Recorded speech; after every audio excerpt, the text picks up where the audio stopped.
Dans un studio sombre, un homme gît au sol, le visage tuméfié. Hors champ, une voix étouffée crie « Salle noire !»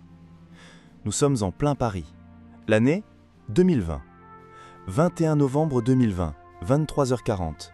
Paris suffoque sous le deuxième confinement.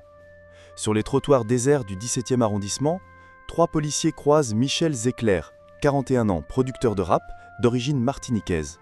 Prétexte, il ne porte pas de masque à l'extérieur. Quelques minutes plus tard, derrière la porte d'un petit studio d'enregistrement, les coups pleuvent. 6 longues minutes de matraque, de poing, de pied. Aucun témoin extérieur, sauf une caméra de vidéosurveillance silencieuse qui tourne sans relâche. Cette nuit-là, l'Europe civilisée révèle un visage qu'elle préfère oublier. Celui d'un homme noir battu à huis clos parce qu'il est noir. Cette histoire, vite éclipsée par le tumulte médiatique, mérite d'être ravivée, car l'oubli tue 2 fois. Si vous aussi vous refusez le silence, restez jusqu'à la fin. Chaque regard rendu à Michel est un pas de plus vers la justice. Michel Zecler a grandi entre Bagneux et les studios obscurs où naît le hip-hop français. Autodidacte, tombé enfant dans la musique, il s'est juré d'offrir aux jeunes des banlieues le micro qu'on lui refusait autrefois. Son label indépendant a déjà propulsé plusieurs talents.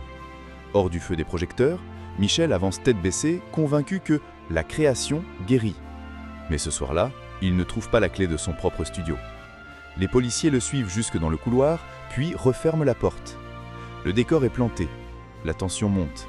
3 uniformes, un homme seul, aucune issue. Tout se joue hors caméra, ou presque. À l'intérieur, les coups se déchaînent. Michel s'effondre, plaide, suffoque. Les agents hurlent des insultes racistes selon sa plainte.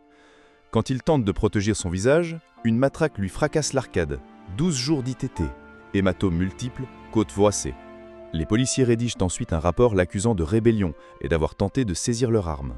Inversion coupable, routine bien huilée. Michel passe 48 heures en garde à vue, seul, sans soins dignes. Pendant ce temps, dehors, personne ne sait qu'il risque la prison pour avoir osé vivre dans la mauvaise peau. L'injustice est totale, les victimes deviennent suspects, les bourreaux rédigent l'histoire. 3 jours plus tard, le média Loopsider publie la vidéo de surveillance. Les images muettes hurlent. On voit Michel tiré par les cheveux, roué de coups, puis gazé à travers la porte lorsqu'il cherche de l'aide.